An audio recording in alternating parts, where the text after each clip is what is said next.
Join us now for Education Matters, a weekly look at the real people and real stories in education across North Carolina.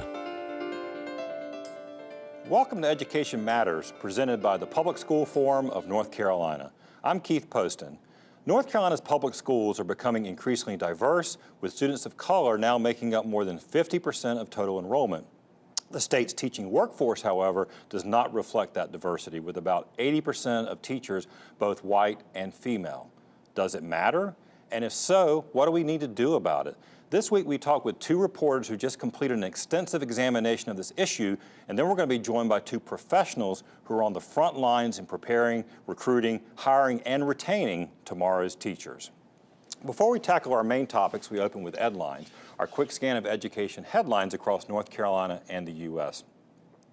An NC State College of Education professor became the latest entrant into what is looking like a crowded field in the race for the Democratic nomination for State Superintendent of Public Instruction.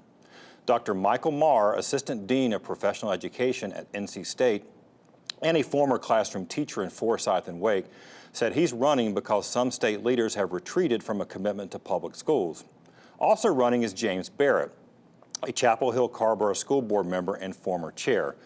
Barrett said the first thing we need to do is make sure that we restore respect to our teachers. The current state superintendent, Mark Johnson, has not yet announced if he will seek re-election. There has been some speculation he has his eyes on higher offices. In the coming months, we plan to invite each of the candidates on to share their vision for education in North Carolina.